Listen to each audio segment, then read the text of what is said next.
was walking along, he saw a man who had been blind from birth. "Rabbi," his disciples asked him, "why was this man born blind? Was it because of his own sins or his parents' sins?" "It was not because of his sins or his parents' sins," Jesus answered.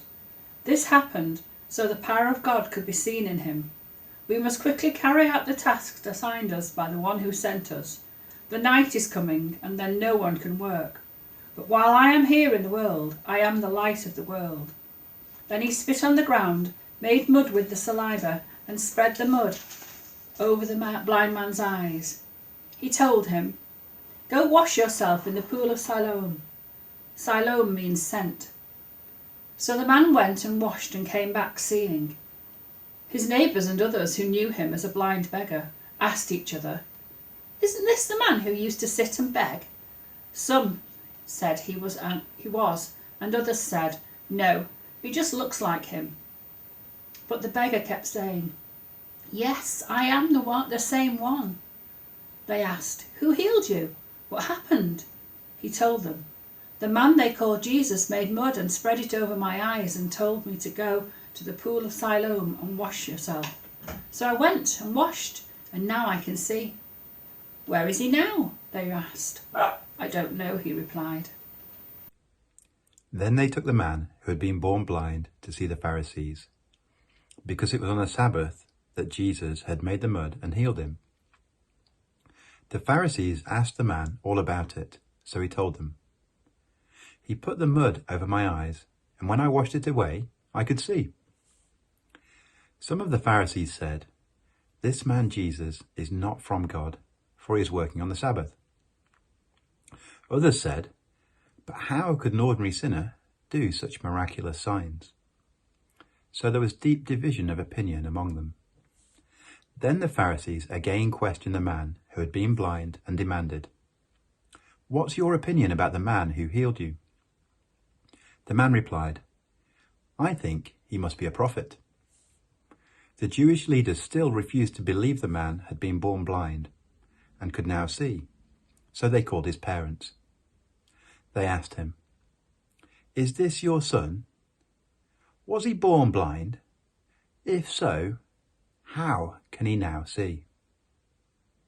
His parents replied, "We know this is our son and that he was born blind, but we don't know how he can see or who healed him. Ask him. He's old enough to speak for himself." His parents said this because they were afraid of the Jewish leaders who had announced that anyone saying Jesus was the Messiah would be expelled from the synagogue. That's why they said, "He's old enough. Ask him." So for the second time they called in the man who had been blind and told him, "God should get the glory for this, because we know this man Jesus is a sinner." "I don't know whether he is a sinner," the man replied, "but I know this. I was blind, and now I can see." "But what did he do?" they asked. "How did he heal you?" "Look," the man exclaimed, "I told you once, didn't you listen? Why do you want to hear it again? Do you want to become his disciples too?" Then they cursed him and said, "You are his disciple, but we are disciples of Moses. We know God spoke to Moses, but we don't know where this man comes from." "Why, that's very strange," the man replied. "He healed my eyes, and yet you don't know where he comes from. We know that God doesn't listen to sinners, but he is ready to hear those who worship him and do his will." Ever since the world began, no one has been able to open the eyes of someone born blind. If this man were not from God, he couldn't have done it. "You were born a total sinner," they answered. "Are you trying to teach us?" And they threw him out of the synagogue. When Jesus heard what had happened, he found the man and asked, "Do you believe in the Son of Man?"